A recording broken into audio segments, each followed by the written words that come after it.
Hi guys, today I'm going to talk about how to make a flow card. This is just a little tutorial for any editors next year.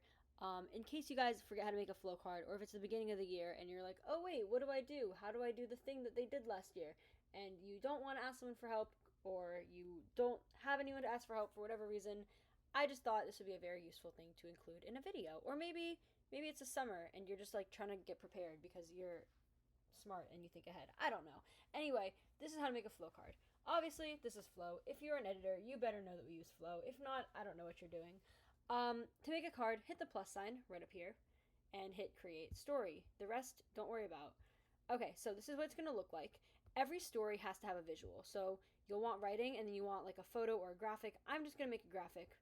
Add the title. So now, when we have titles in our stories, the titles will eventually be the headline, so you have to change it to the headline, but you might not know the headline before the story is written. You probably won't know the headline before the story is written, so you can name it something else. So let's just call it, I don't know, band feature, or a feature wouldn't have a graphic. Let's call it I don't know. Let's call it clothing review. Clothing review. Okay, this is my clothing review. So you have to add it to a section. Well, first of all, the deadline. So it will automatically set deadlines, but feel free to set your own deadlines.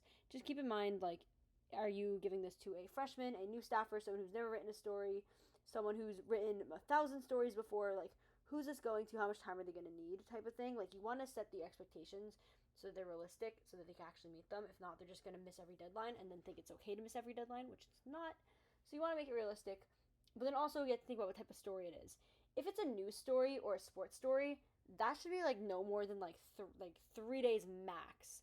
Like once 3 days have passed, it's really not news. Like guys, we should not have news stories coming out 2 months later, 2 weeks later. Like that's not okay. That's not news. That's like, I don't even know, like a essay about it. I'm not sure what to call that. But anyway, that isn't news. So we want to make sure those are quick turnaround. Something like an arts and leisure story or a feature story could take a little longer. So I'm just going to say this imaginary person has a week. Okay, so Monday, May 22nd. This is arts and leisure. Issue, it's not for print. So if it's not for print, don't worry about the issue. If it is for print, pick an issue. Publication, this is going on online. And then we're not doing one of the layouts. So it would just be like basic layout. And yeah, so that's that. Then you hit this and it makes the card. So you want to make sure that you add a workflow.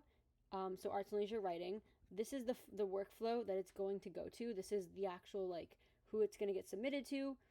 Assigning it, I'm going to assign it to myself. And it makes that obnoxious noise. And then graphic, exact same thing. I'll assign it to whoever's doing the graphic. And then, oh, it already has a workflow. But if it doesn't, you could like edit the workflow and add it. And that's it. As far as pushing things along goes, once it's assigned, it's assigned. I'm going to refresh this.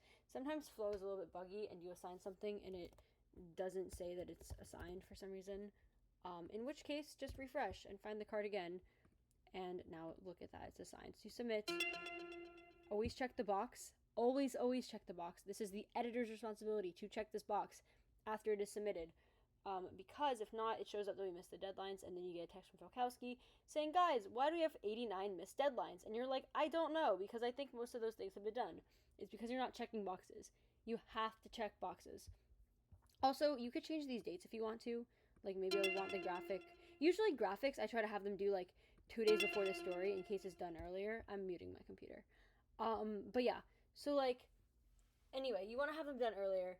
But anyway, this is the deadlines. These are the deadlines. You can make them kind of like whatever you want, but just keep in mind the things I mentioned earlier. And also the default deadlines for stories are usually pretty good. The only thing that really like requires a lot of changing deadlines is like if they're quick turnarounds or if it's for print, in which case you should probably change them. But if not, like honestly, Falk and I think Haley set up these deadlines like a while ago, so you can leave them. They're okay. And yeah, that is pretty much it. Don't forget to check your boxes. And that is all. To publish, you hit publish and you do other stuff, but I can't show you that because I'm not publishing this. If you have any questions, please let me know.